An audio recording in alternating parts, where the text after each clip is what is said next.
Okay, now I am recording. So if you guys want to go in and type your name into the chat, that will help me do attendance later.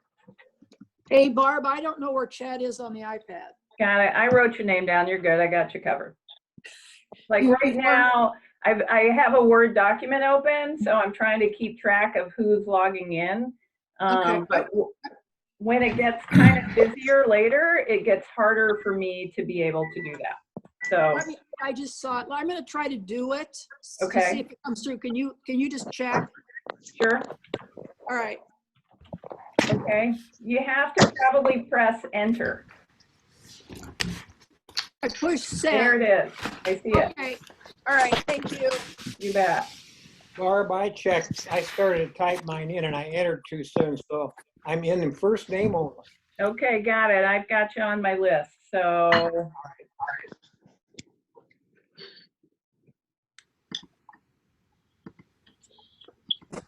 all right. You guys just get to watch me as my eyes move around to all these different little areas I have to manage.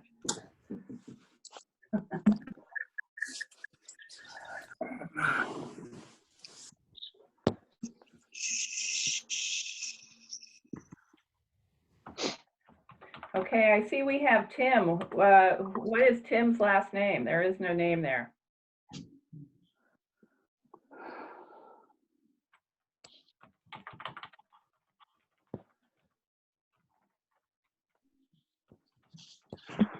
So for those of you just logging in, if you could, please go into the chat area, which you will see at the bottom of your screen. Type your name in and press enter. And that will help me keep track of who is here.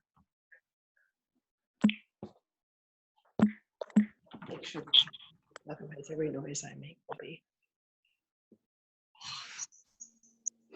And then also remember that you can mute your microphone. So you may want to do that, you know, as more and more people come in, it'll be a little bit more.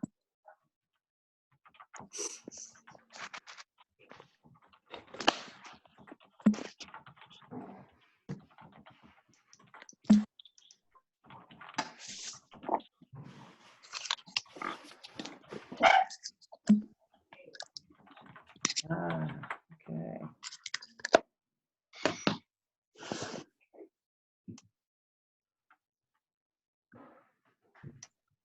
So just a reminder to people, as more and more people kind of start to connect in, please go into the chat area. You should see the chat button at the bottom.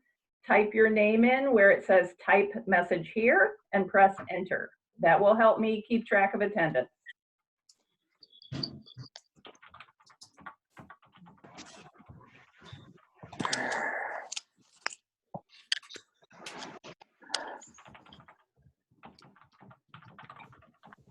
Hi, everyone. Hello. Hi, Shelley. Hi. Hi, Shelley. Hello. Are you still isolated over there? I'm in my basement. Oh, you're in your basement now. All right. Your new basement, huh? That's right. Hi, Jim. Hi. Hi, Doug.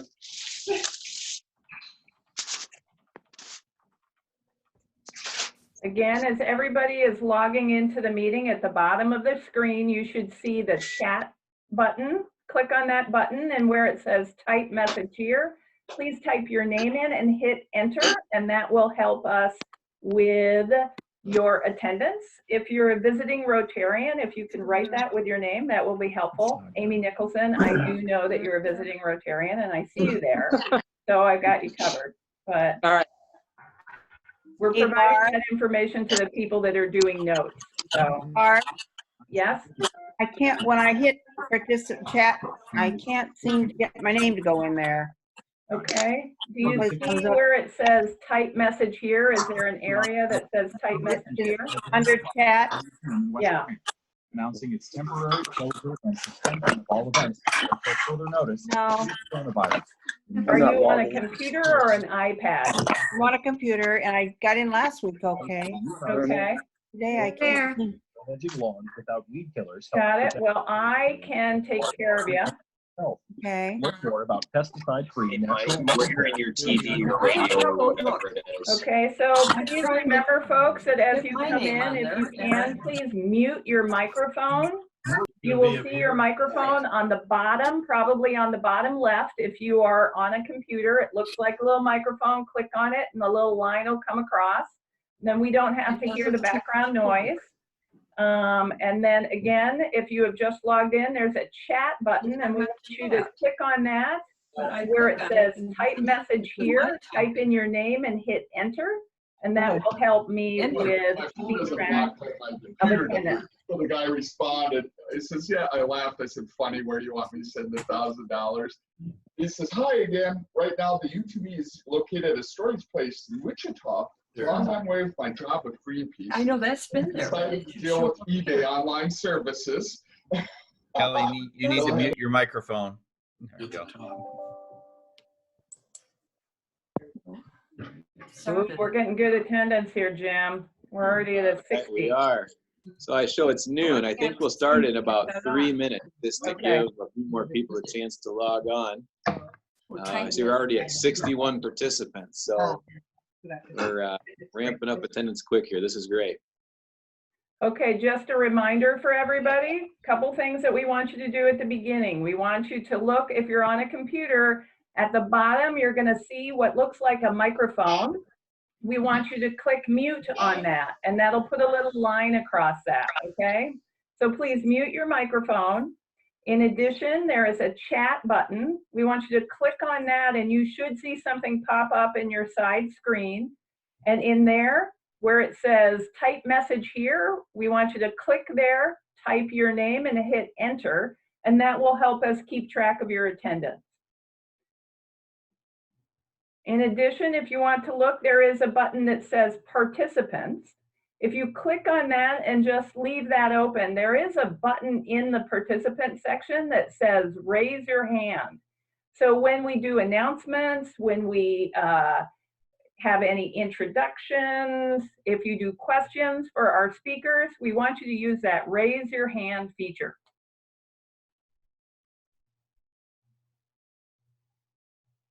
Thanks as always, Barb. We'll go ahead and begin in about 1 minute. I see Great. our participant list is ever increasing here, so this is great. We're up to 67 and climbing. Got some double people in there. Right, yeah, I'd add to your request, Barb, if you do have 2 or more people attending, feel free to put in both names, of course, so we can get an accurate count. We're trying to beat Des Moines' record of 115 attendees. So as of now, we're already at almost 70, and that's just counting one person per phone. So kind of a fun, friendly competition. And thanks in advance to Joe Hughes. He's our note taker for today. Thank you, Joe. We'll try to make sure we get the visiting Rotarian information to you. So just one more reminder before we start, go to the chat button, type in your name, hit enter, and that will help us with your attendance. And please mute your microphone. Thank you. All right, thank you, Barb. Well, it's 12:03. We'll go ahead and call the meeting. You can, in your minds, think about the sound of the bell ringing. And if you would, please, let's all join me. If you are able, please join me and stand. And as we always do at the outset of our meetings, we'll begin with the Pledge of Allegiance. I know this doesn't work the best when we're all on our phones and computers, but we're going to do it anyway. So here we go.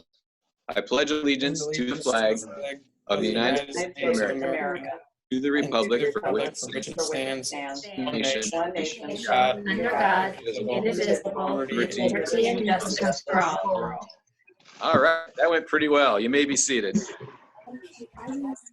All right, Jim, I'm going to mute all and then please unmute yourself. Okay. All right, Barb, can you hear me? I can. All Yeah. right, everyone else can. Well, welcome everyone. As I said at the outset of last week's meeting, boy, there's no substitute for meeting in person and shaking hands and sitting at a table with new friends and fellow Rotarians that you haven't visited with for a while. But this method of meeting is the best method that we've got. And I think we're getting better and better at it every week. As you might recall, last week we had District Governor Erna Moraine joining us. She did follow up after the meeting and thought that the format we're using, our agenda, and particularly Barb's management of the meetings are as good of a example of meetings being run as she's seen. So that's great feedback for us, and we really appreciate your attendance. Our numbers keep climbing and climbing. The first week we did this, we had 60. Last week we had slightly more than 70, and I see now we're already above that number and on the way up. So thanks to everyone for your attendance, and we hope that you get as much out of these meetings as possible and enjoy this method of participating given our Hello, unusual everyone. time. I thank you for logging on. We are going to wait a couple more moments as other people begin or continue to. All right, Barb, let's begin this meeting with turning it over to you for some tips on how to best use Zoom. I know you've done some already, but what other tips do you have for us today? Okay, so just a reminder for everybody that you have two different ways that you can actually look at your screen. So at the top, if you're on a computer, at your top right, you should see where it says speaker view or gallery view. So if you choose gallery view, what you get is a bunch of thumbnail pictures of all of us, right? So here we all are, everybody wave, that way you get to see all your friends. But if you choose speaker view, which I recommend once we get to announcements, especially when we're into our program, then you're really just going to have a larger vision of the person who is speaking. You still might see these little thumbnails across the top, but you're really going to be able to focus on that speaker. In addition, at the bottom of your screen, you have the mute your microphone button. So if you get called on to introduce a guest, to ask a question, make an announcement, please go in there and unmute your microphone. If you need help, you can ask me for that, but if you can do that, that would be great. In addition, once we really get into the program, and even if you want to during the announcements, I would recommend that you go to stop video. And what that does is it will instead either put up your name, or if you have put a photo into your profile, it will do that. Now that will reduce the bandwidth demand of this video. So if you are at a place where it's it looks like it's kind of chunky and it's breaking apart, it's because this requires a lot of bandwidth. So if you instead you mute your camera, you're using less bandwidth, okay? And that's a good thing, especially when it comes time for our program, because during our program, if you don't mute your camera, we're gonna see what you're doing. You might be little, but we can still see it. So we don't, so if you're concerned about that drink of water or the sandwich you're eating, then you should mute your camera, okay? And then finally, at the bottom of your screen, there is the chat menu, as I have mentioned many times already today. If you go to that button and you go to the side, you will see where it says type message here in the chat area. Type your name in, hit enter.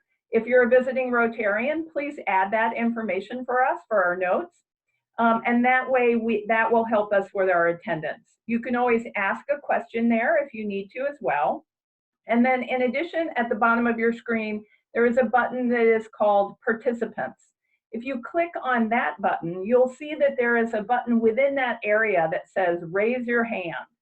That's what we want you to use if you want to introduce a guest, if you want to make an announcement, and if you have a question for our program. So I think that's it. You can always choose to do a chat at the bottom. If you see the button that says everyone, you can also just select whoever's in the meeting. And if you want to, you can send me a message if necessary. Great. I think that's it, Jim. Back to you. Great. Wonderful. Thank you, Barb. We couldn't do it without you, so I really appreciate all of your support. Next, if you are a visiting Rotarian, if you're a Rotarian that's joining our meeting from another club, please click the raise hand button at the bottom of your screen, and then Barb will call on you in the order that she sees your hands raised. And what we'd like to know is your name and the club that you are a member of. So Barb, I'll turn it back over to you. Okay, great. So just a reminder, you have to find that participant button. And I see that Amy Nicholson has raised her hand and her microphone is unmuted. Amy, why don't you take it away? Hello, Amy Nicholson from Iowa City AM. It's been fun to kind of travel to Rotary meetings to see how people are doing things. And I'm happy to be here, and I'm happy to see so many great faces that I haven't seen for so long. So thanks for letting me come in and crash the party. Thanks for joining us, Amy. Welcome. Great. And that is the only visiting Rotarian we have, Jim.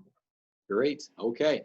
Next guests, if you have anyone that's sitting with you in your location, spouses, friends, kids, pets you'd like to introduce, please take the opportunity to do so. Again, by clicking the raise hand button, and Barb will call on you in the order that she sees the hands raised. Barb? Great. I see that Andrea Rhodes has someone to introduce. Andrea? Yeah, good morning, everyone. Yes, so today I have invited Lauren Fletcher and Kelly Meyer from the Corridor Business Journal to visit with us today. Great. Welcome. Thank you for inviting us. Oh, sorry, Jim. I also see that Heather has a guest.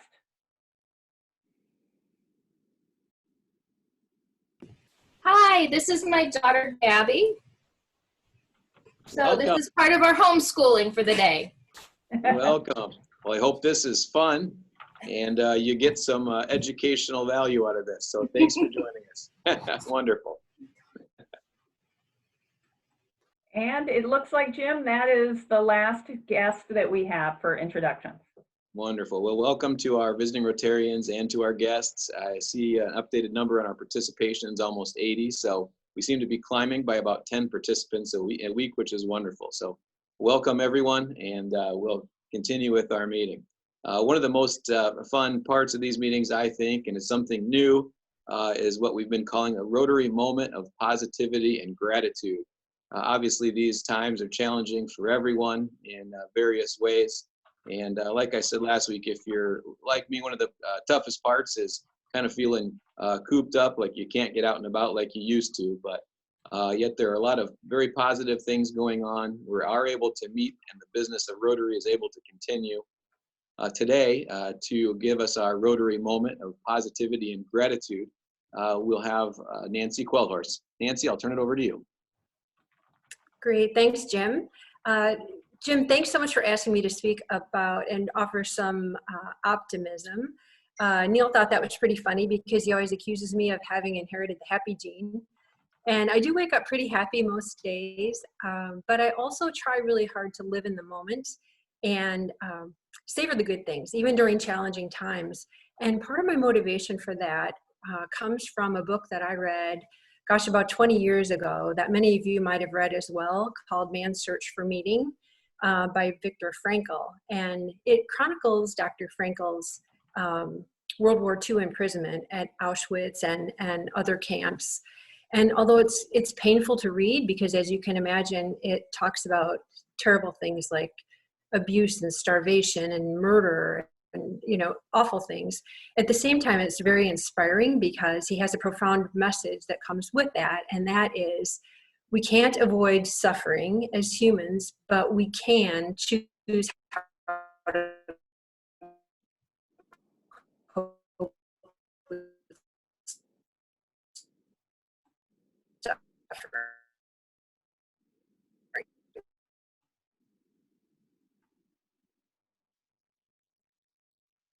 Okay, it seems that maybe, Nancy, you have kind of frozen a bit. And I found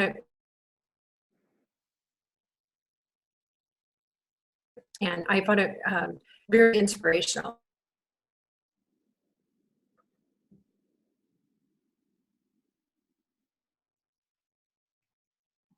And Okay, so with this, I think what we're having is that Nancy's screen has frozen. So what I might interject is that if everybody could actually mute your video camera, stop video, that would actually kind of help potentially with that bandwidth issue. Did I miss you? Yeah, we kind of froze up there. So I'm sure everything was like fabulous right at the end of that. But we're going to have people mute their video cameras, which will hopefully provide a little bit more bandwidth.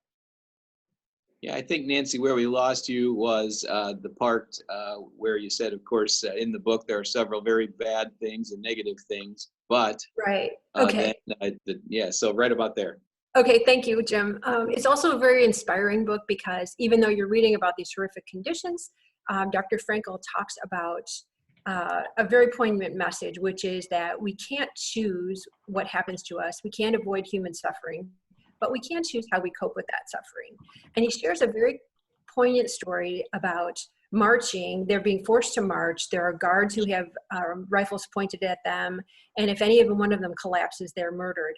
And they of course haven't been well fed. The conditions are horrific, and so people are falling. And so he draws on his strength. He keeps marching, and he talks about his feet being so swollen they don't fit in it well in his boots anymore. He can't wear socks. He can't tie his shoes, and they become filled with snow. And his feet over time become frostbitten. And he's taking these excruciating steps. And as he does so, he decides that the guards can control what happens to his body, but he can control his mind. And so he conjures this image of his wife smiling down at him. And amidst all this horror, he gets this moment of what he describes as bliss, because he can control what's in his mind and he decides he's going to think of something so positive. So during the hardest times, I'm really inspired by Dr. Frankel. And if he could find bliss in an experience like that, I always feel like there's always a way to control our reaction. We can always find good in any situation. So that's my inspirational story, and great to virtually see you all. Hope you're all safe and well. Nancy, thank you. An outstanding message. Similarly, I've read that it's important in these times to intentionally find the positive. Sometimes those things, they come to us as positive naturally, but it's important now to intentionally look for those positives, and your message was so helpful. So Nancy, thanks again. Thank you. Next, I'd like to go into Rotary announcements. So if you have a Rotary related announcement, again, please click on the raise hand button, and Barb will call on you for your announcement in the order that she sees the hand raised. So Barb, I'll turn it over to you. Okay, I do see that Eric Wheeler has his hand up. Eric? Yes, good afternoon, Rotarians. Great to see everyone virtually. Hope everyone is staying healthy and safe. Just a quick reminder, our club has a great opportunity to apply for our Rotary District Community Service Grant. We're looking for projects that have Rotarian involvement and projects that will impact the community. Past examples are the Kerber Heart Save Project, the outdoor improvements we did at Birdhouse Hospice Home, and bicycle racks we did for our community. So if you need any more information, I've got my contact information I'll put in the chat section. And if you look in the before meeting email we received, I have more information about the process and my contact information. So we're looking for great ideas that'll help our community, and any and all ideas are welcome. Feel free to reach out to me for more information. Thank you, Eric. And it does not look like I have any other announcements. Okay, great. I did open the floor for anyone that maybe wasn't able to raise their hand. If anyone has any visiting Rotarians, guests, or announcements before we begin the program, please mention such now.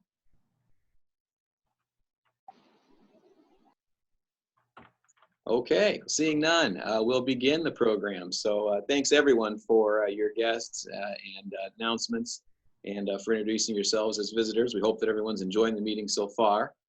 We thought today's speaker was especially appropriate in this time, given everything that's going on and the great needs that are out there in our community for assistance and for coordination of efforts to help people that are in need.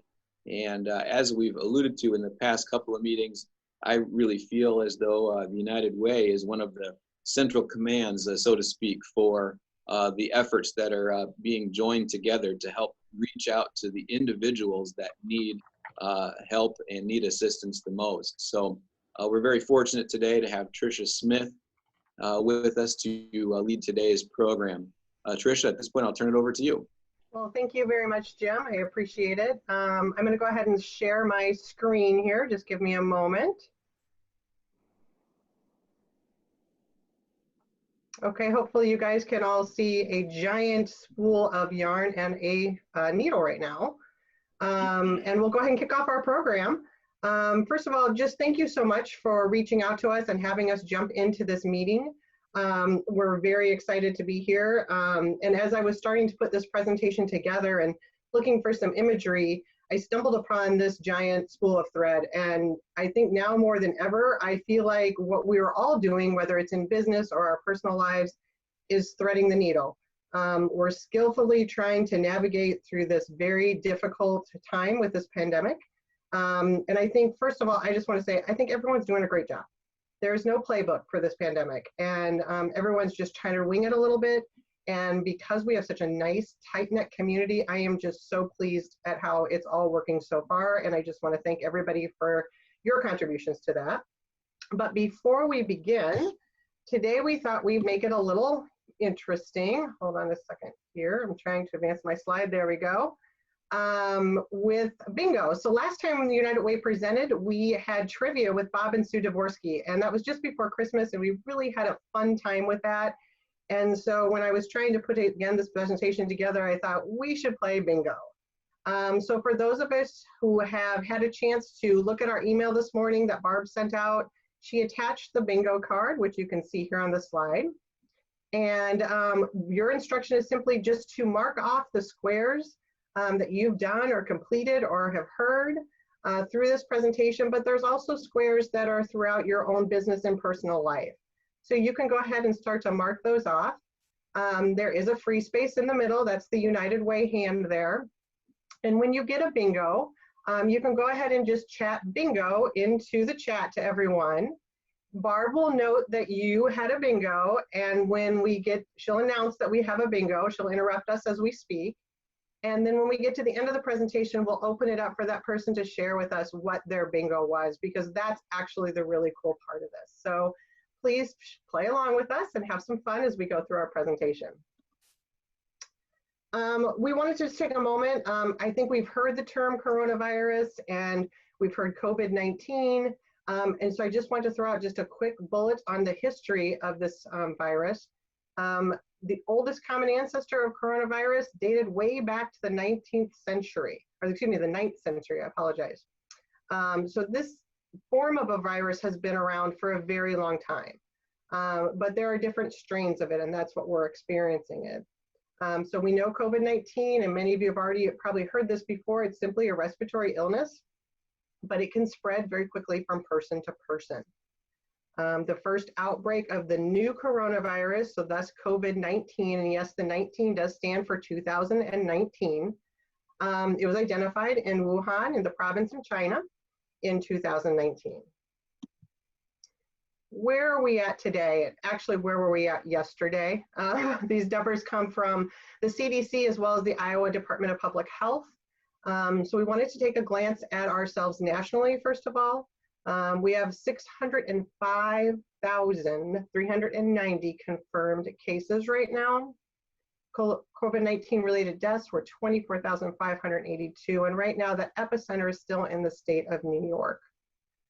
Moving over to kind of more that local focus, which is what we're all about at United Way. Right now in Iowa, we have 1,995 confirmed cases. This again was yesterday's data. I'm sure that number has changed for today. We have confirmed cases in Johnson County of 226 and in Washington County of 101. Interestingly enough, though, you'll notice that lower and higher number flips on our number of related deaths due to COVID-19, 3 in Johnson County and 4 in Washington County. Lynn County is our epicenter in Iowa right now. Now, we do know that there was a large outbreak in Wapello County, excuse me, Louisa County, I apologize. Yesterday, it was announced from a manufacturer, Tyson chicken manufacturer down there. So that may change here soon. Now, there is a little good news this. With the CDC, they let us know right away that about 80% of our people who have contracted COVID-19 or test positive have an 80% recovery rate. So, you know, there is a positive light to that, but it is so widespread. I think that's why we see our numbers of positive cases as well as deaths related to COVID-19 being so high. So today with me, as United Way, we are based in our community. We don't do anything without our community. We're about connecting our community. And so we invited a few people to come along and share in our presentation. The first speaker you have from today will be Katie Knight, our CEO and President of United Way of Johnson and Washington Counties. She'll be followed by Nick Pfeiffer, excuse me, if he is on. I haven't seen him yet in the chat, but if he is on, he will go next. And then Adam Kurth of Iowa City Community School District will talk a little bit about that environment. We were supposed to have a fourth speaker from the University of Iowa Hospitals and Clinics, but as rightfully so, they're a little overcommitted right now. So we do have some information from them, and so I'll give a quick recap from them when all is said and done. And then we'll certainly open it up for questions. So to start out, I am so pleased to introduce to you Katie Knight. Katie Knight has been the CEO and President of United Way of Johnson and Washington Counties for the last 5 years. Katie is not new to the United Way though. For her professional career, she's been in leadership positions in Minnesota, Wisconsin, Illinois, and Florida. Over that 28th career, she has proudly represented United Way, and I am proud to share that just this last couple of weeks, she became a grandmother for the first time. So with that, I'm going to turn it over to Katie. If you want to go ahead and unmute your mic, Katie, I will let you take off and I'll follow you with slides. Perfect. Thank you, Trish. This is Katie Knight, and I just want to thank all of you for everything that you have probably done. Rotarians are always outstanding people that want to help in any way they can. And I want to take a moment to also thank our emergency management, city governments, all of those incredible hospital employees, our law enforcement, our nonprofits, and volunteers. I'm going to talk a little bit about what we do as a United Way and how we can help individuals throughout this very difficult time. So we're here, as you know, all the time. But during this time, we're also specifically focused on disasters. We have a number called 211. It's a United Way statewide 211 call center, which mobilizes assistance to people across the entire state. And a significant amount of calls, as you can see from the screen, made from our local area. But again, they cover every county in the state. And interestingly, our Johnson County calls have been specific to the healthcare is the highest, but there's housing, obviously income support and assistance, and food and meals as well. And this is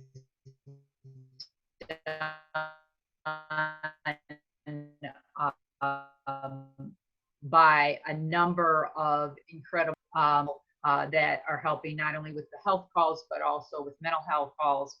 And we are so fortunate to have a partnership with the United Way of Central Iowa, who hosts the 211 for the entire state.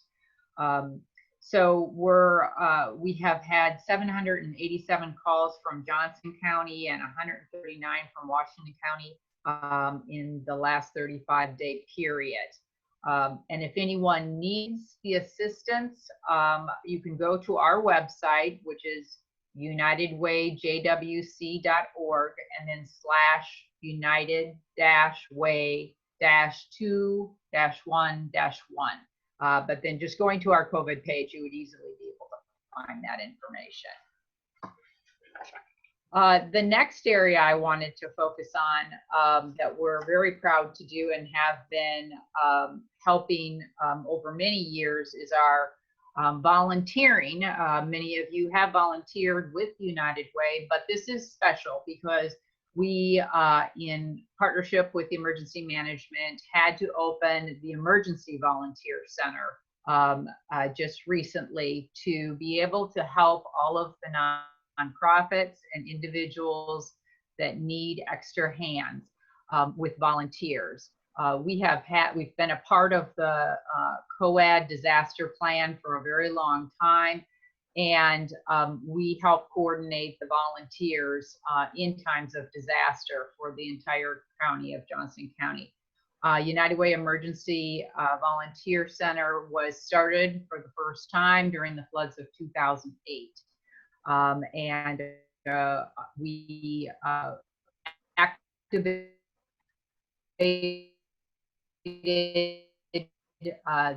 just in March that want to help people connect and find resources to issues that they're experiencing due to COVID-19.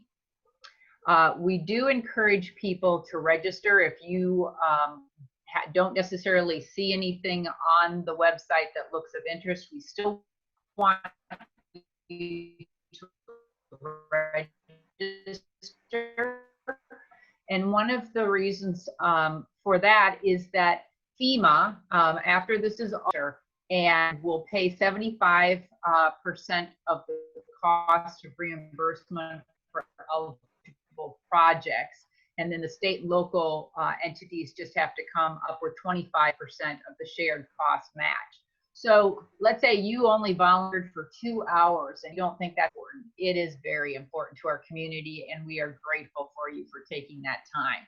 So please consider making sure you're registered into our site.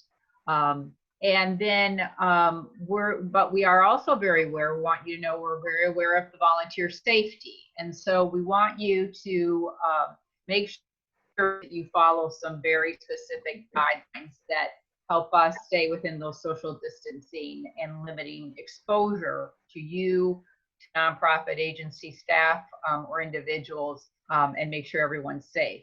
So an example is our food banks. They have changed from going into a grocery store marketing type of atmosphere to picking up prepackaged food items. That's happening across our entire footprint. And volunteers are helping to pack that food and remaining very distant within the food pantry that they may be supporting. We want to also make sure that people have access to the sanitation supplies and materials at those locations, and all of the locations have done a great job with that. Most of them only take small numbers of volunteers per shift, and many agencies are limiting to volunteer age, not including those high-risk categories. We do have screening questions that are asked at the sites. They include, have you or anyone in your household been traveling in the past 14 days? Have you been in close contact with anyone else who has traveled in the last 14 days? Have you self-reported as no symptoms? They'll ask you that, and they include not even a sniffle or sore throat. You've not had any recent exposure to COVID-19 virus, and you self-report as not being part of the vulnerable population, which is the immune compromised, over 60 years old, pregnant, or if you have a long-term health condition. So we are following the CDC guidelines of social distancing, avoiding the public places, and not being in groups of 10 or more in the past week. So those are all the kind of questions that we feel are important to safeguard everyone that we need to safeguard. As our community volunteers register and sign up, they'll go into the website. We also have a phone number, which you'll see on the screen there, to learn about current volunteer needs and urgent requests. Those calls are going directly to the specific volunteer center, and Wendy Nolan on our team, as well as Patty Fields, who many of you probably know and is our leader in all of our emergency management activities. They are helping with those volunteer areas. Then one of the next things I wanted to share is that we have opened our United Way of Johnston and Washington County Community Disaster Relief Fund. We have a strong, long-time history of having this fund, and it originated with the tornado in 2006. Our disaster relief fund is a fund of last resort, and it's accessed for unmet needs that other funders have exhausted. And it includes the prioritized urgent needs of rent assistance, medication, and household supplies. We have guidelines that were put together by COAD some time ago and have been updated. And they include that starting from March 16th, 2020 forward. They are rent assistance, medication, household supplies. The fund will distribute only to the vendor that needs the payment, so the landlord. It does not go to an individual. There is a disaster assistance intake and signed release form that is required, and that intake release form can be completed over the telephone. We have no walk-ins in our office. Our office is closed to the public. Requests are processed in order as received, and obviously the fund is dependent on the money available in the fund. All the decisions are final, and United Way is taking no percentage allocation towards the administration of the fund. I wanted to be able to share that the donations, you can call in for that assistance, and the number is 319-259-9218 for disaster assistance, and Patty Fields is the one answering those calls. There also is a web site on our page as well, if people want to look at that. We have had some very wonderful partnerships with organizations, which have done incredible things on behalf of our community. One of those is the fact that many of you have probably heard our homeless population is really struggling, and there's just so much support that came around Shelter House and DVIP from for-profit hotels and other organizations to support the need of our homeless population.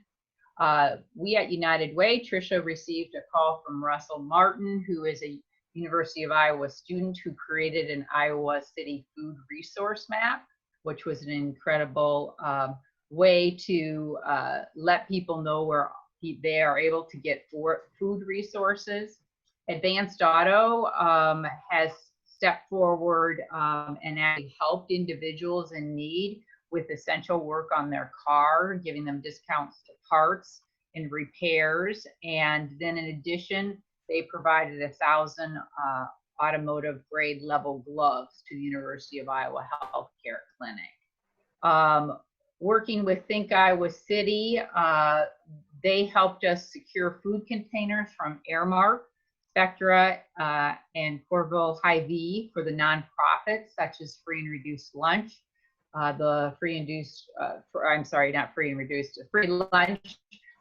lunch program usually is a congregate eating opportunity, and unfortunately they are having to package their lunches and hand them to the homeless for lunch every day.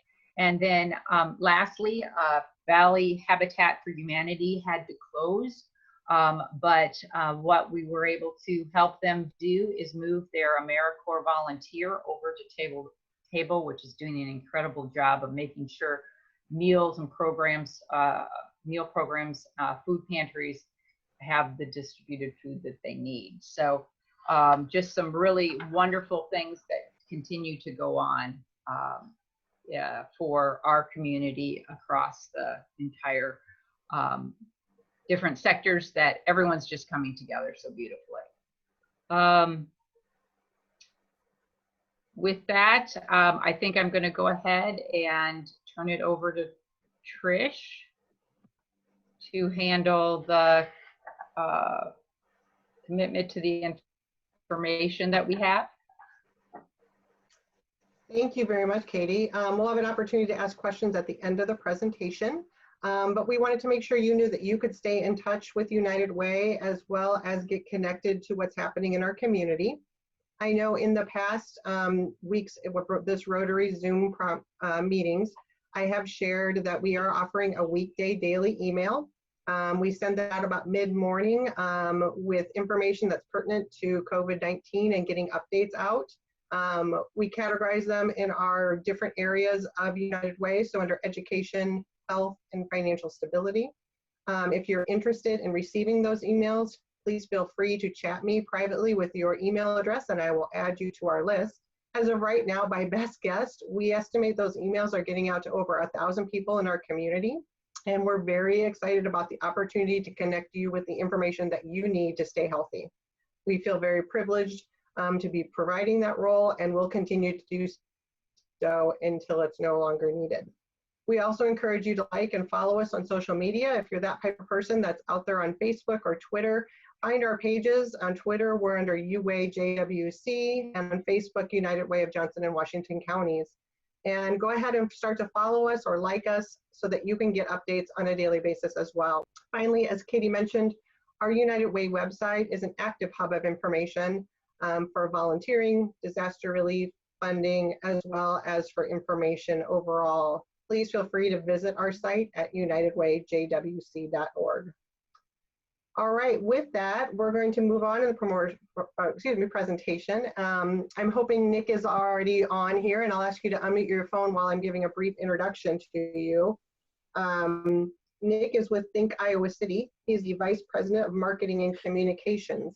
And Nick and his team, including Josh Schomburger, works very closely with United Way. And they have also joined forces with our community and some of the different entities in our community to create We're in This Together, which is a website that he'll talk more about. We're so excited to have you on board, Nick. And if you can hear me, go ahead and I'll turn the presentation over to you.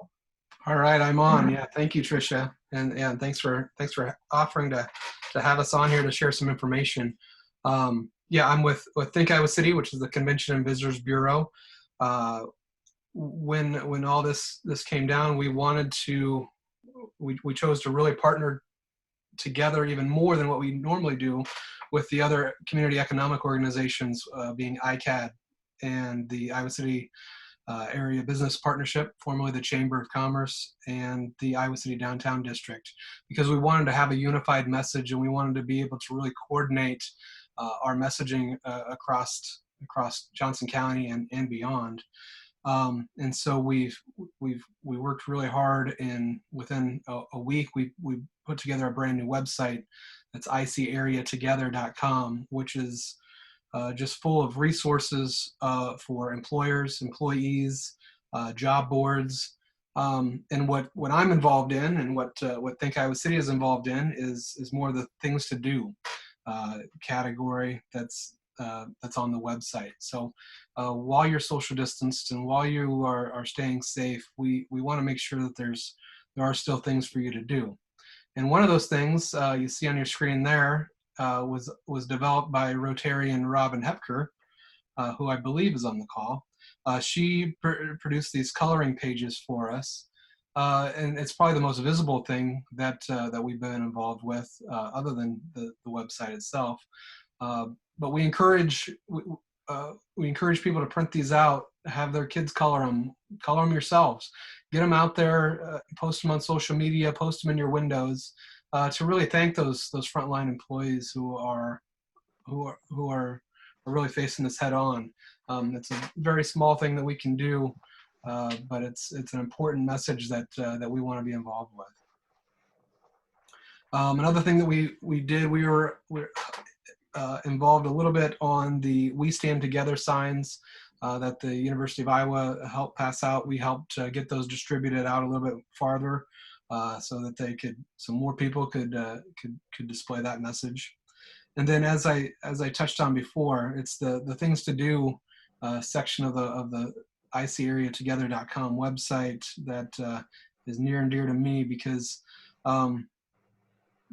while you can hunker down and watch Garth Brooks and Elton John on the TV and watch Netflix and really stay in your house, we want to share that there are still things you can do here locally, both virtually and outdoors. And I think one of the highlights for me coming out of this situation is the appreciation of all of the great parks and recreation activities we have here locally that we can enjoy, and we should really take part of a little bit more. And so on this website, you'll see a list of all those places you can do, and we've created a series of videos as well, using our staff and filming everything with cell phones to just show you examples of how you can get out and about and do these things. And then also the support of local businesses. You see on the screen there's a video of Molly's Cupcakes decorating kit. Molly's is just one example of a lot of small local businesses that are navigating their own way through this pandemic. And one of the things they've done is they've created a kit that you can purchase, take home, and decorate cupcakes with your family and have a fun way of doing that and doing it safely. If you want to go to the next slide, we also have a series of videos. That virtual yoga one was one of the first videos that we put out. That person you see there is Stacy Hausman, who works in our office, and actually she just had that baby that you can kind of tell that she's about ready to there. She just had that baby yesterday, so we'll just a special shout out to Stacy, and everybody's doing fine there. So anyway, this is just a small list of the things that are going on. We are constantly adding to it, and if you know of other events and other activities that people can do virtually or safely out in the area, we want to know about it. You can contact us at Think Iowa City, and we'll get it out there.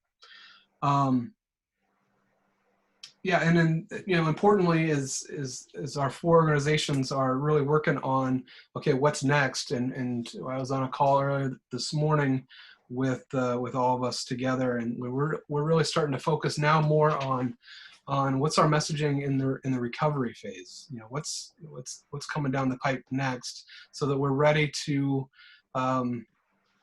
be ready. We're ready to bring the business back to the community.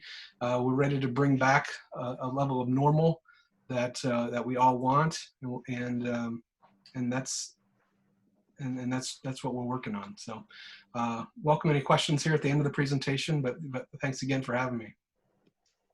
Thank you, Nick, so much for joining us. We really appreciate it. There's so many opportunities on the site. We only highlighted a few.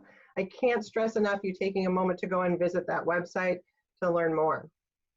Our next guest for today's program is Adam Kurth. As my computer glitches a little, sorry.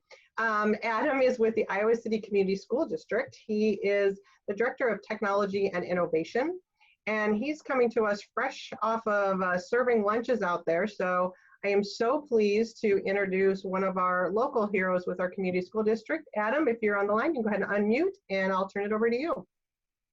All right, thank you very much.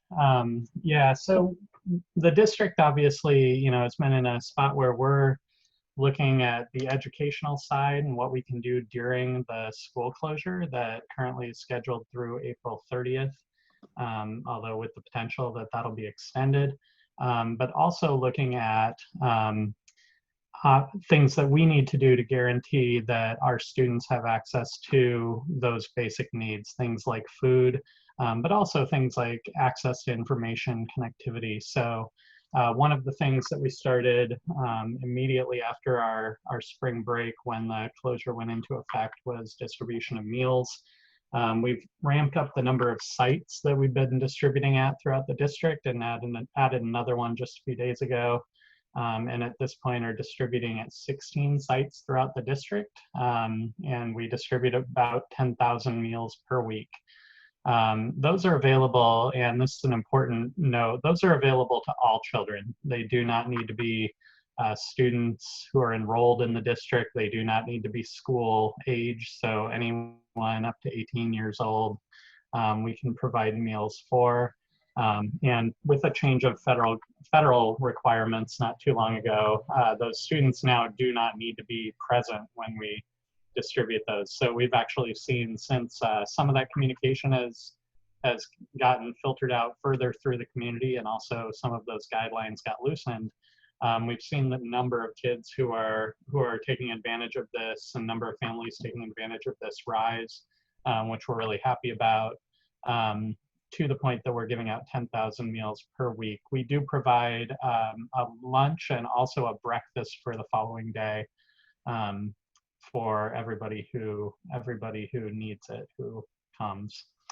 On the technology side, which is really my area, we've been distributing laptops to students in grades K through 6 who don't have sufficient device access at home. At the secondary levels, we already have a one-to-one program, and students already have devices available to them. At the K-6 level, we've distributed it's actually about 2,600 now with new requests that have come in today, to families. We've had about 2,600 requests. We've distributed about 2,500 devices at this point. So originally we were distributing those at meal pickup sites, and we've actually shifted to mailing those out through USPS. So our staff's been handling that. We also have been working to provide internet service, because we recognize that we can provide a device to kids, but if we're not also providing connectivity that allows them to get to, whether it's curricular resources, news that's important to be able to follow along with these days, or access to other services or communication opportunities that are facilitated through computers and the internet. If we're not providing internet service, we still have a lot of kids who are lacking that, what we consider essential access. We've taken a couple of routes to meet that need, and this has been a big challenge, probably bigger than the device distribution, but we've distributed about 750 cellular hotspots to kids who don't have internet access at home. And then also we've arranged for service for about 300 families through other internet service providers that would be direct to the home.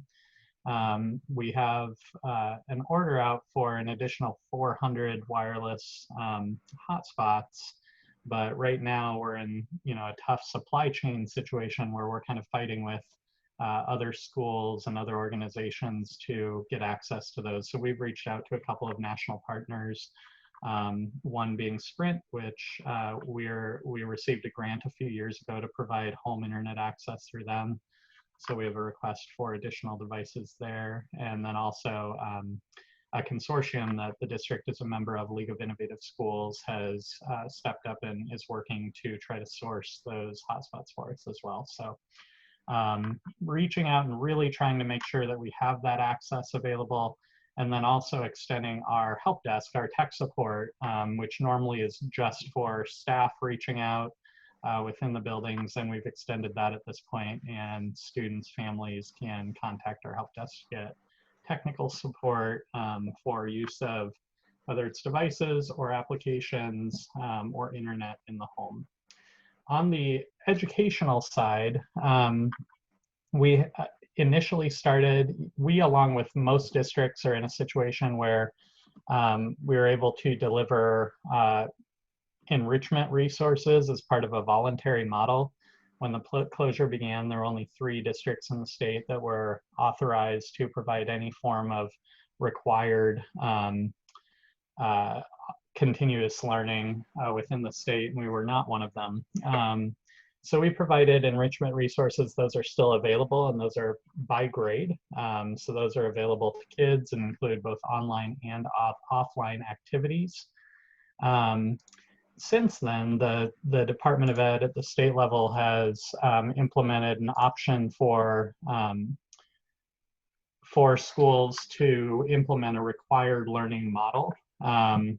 And so we are looking very seriously at that, again, with some uncertainty about what the end date of this closure will be.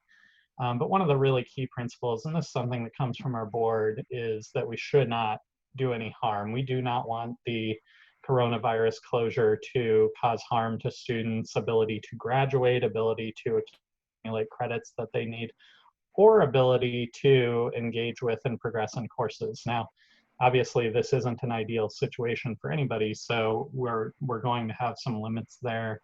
But we're currently planning for continuous learning options that allow for credit to be earned in all high school courses and junior high courses for that matter, and do not negatively impact students' ability to graduate on time. We want to make sure that this closure isn't going to cause somebody to not graduate or not get a credit that they need through no fault of their own. We realize that we have kids, we have teachers who are in very tough situations right now, and we want to be sensitive to that. So we're hoping here in the coming days, and also expecting some additional guidance from the governor's office tomorrow about closure duration, some specifics surrounding that, hoping that we can get more information out about potential for a more active engagement.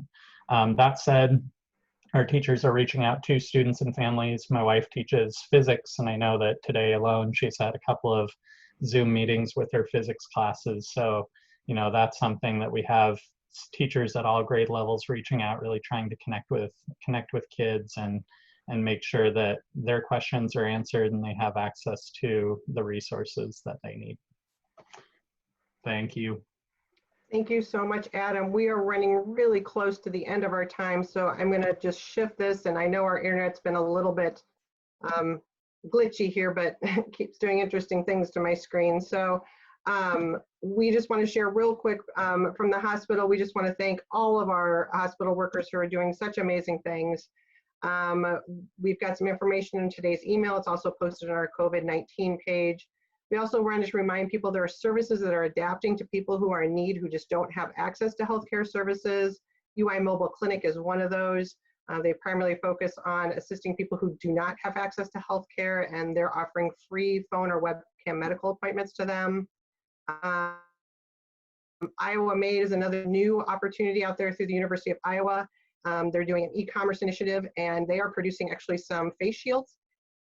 And there is a link on our page for that as well. And just a quick reminder, yesterday, the hospitals really put some strict visitor regulations on to protect the safety of their patients and their families. So if you are planning to visit someone in the hospital, please make sure that you do so with a little forewarning and checking to make sure what their visitor policy is. With that, I'm going to go ahead and allow Barb to help us out with a question and answer session.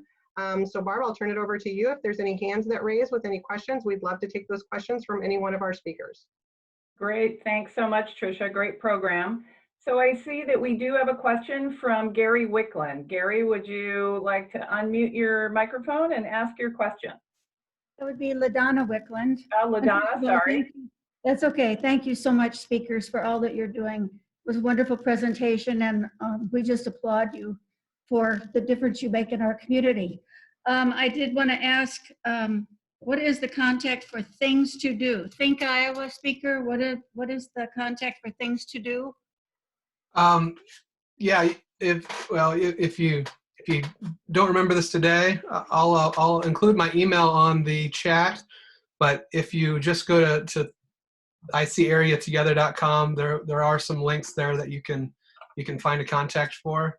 But otherwise, I'll type my email address in the chat here today. Thank you so much. And do we have any other questions? I don't see any other hands raised. Remember that you do that by clicking on the participant button and looking for the raise hand button. Okay, Jim, that looks like we have no more questions. Back to you. All right. Well, thank you, Barb, and thanks to all of our panelist speakers. Outstanding program today. Thanks to each of you for all that you're doing for our communities, and we appreciate your time. At the end of our meeting today, please join me in reciting the four-way test. Of the things we think, say, or do, is it the truth? Is it fair to all concerned? Will it build goodwill and better friendships? Will Be beneficial to all to all concerned? concerned? Thanks, everyone. Thanks, fellow Rotarians. This meeting is adjourned. Have a great day. You know, how are you doing? Are you keeping up? Blah, Right, blah, blah. right. Or to reach out to the lowest student and say, you know, whatever. Right. Which is what you do in the classroom anyway. So I Right. don't know why. Make sure you enter your name if you haven't done so in the chat. Thank you.